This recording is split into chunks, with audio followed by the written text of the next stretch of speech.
सूर्यग्रहणाच्या 15 दिवसानंतर आहे वर्षातील पहिले चंद्रग्रहण। या राशींनी जरा जपूनच राहा। ज्योतिषशास्त्रामध्ये खगोलीय घटनांना मोठे महत्त्व असते। सूर्यग्रहण आणि चंद्रग्रहणाचे राशींवर थेट परिणाम होतात। 17 तारखेला वर्षातील पहिले सूर्यग्रहण झाले। हे सूर्यग्रहण भारतातून दिसले नसले तरी ज्योतिषशास्त्रानुसार काही प्रमुख राशींवर यांचा प्रभाव दिसून आला। आता 15 दिवसानंतर वर्षातील पहिले चंद्रग्रहण दिसणार आहे। या चंद्रग्रहणाचाही काही विशिष्ट राशींवर प्रभाव राहणार आहे असे ज्योतिषशास्त्रात सांगितले गेले आहे। हे चंद्रग्रहण कधी आहे आणि कोणत्या राशीवर प्रभावशाली ठरणार आहे ते जाणून घेऊयात। काय आहे चंद्रग्रहणाची तारीख आणि वेळ? वर्षातील पहिले चंद्रग्रहण 3 मार्च 2026 रोजी लागणार आहे। विशेष म्हणजे या दिवसापासून शिमगा सणाला सुरुवात होत आहे। हे चंद्रग्रहण खग्रास चंद्रग्रहण असणार आहे।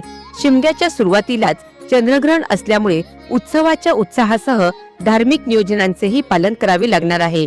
हे खग्रास चंद्रग्रहण संध्याकाळी 5:59 सुरू होऊन 6:47 असेल। म्हणून 48 मिनिटांचे हे चंद्रग्रहण भारतासह पूर्व आशिया, ऑस्ट्रेलिया, अमेरिका, रशिया आणि पाकिस्तान या देशांमधून दिसणार आहे।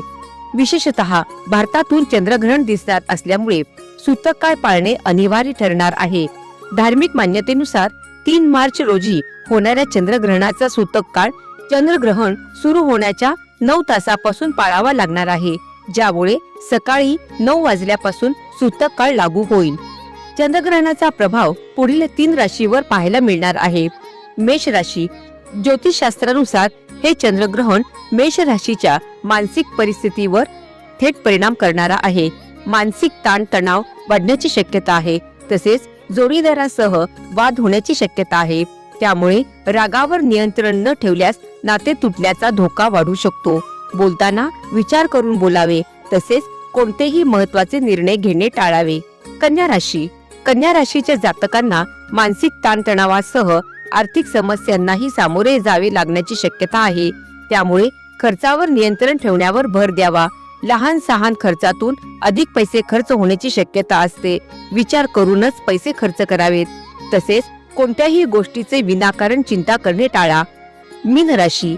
मीन राशीच्या जातकांनी देखील खर्चावर नियंत्रण ठेवणे आवश्यक आहे। आर्थिक समस्यांना सामोरे जावे लागू शकते।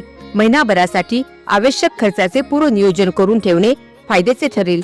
अत्यावश्यक गोष्टींवर खर्च करा, अतिरिक्त खर्च करणे टाळावे।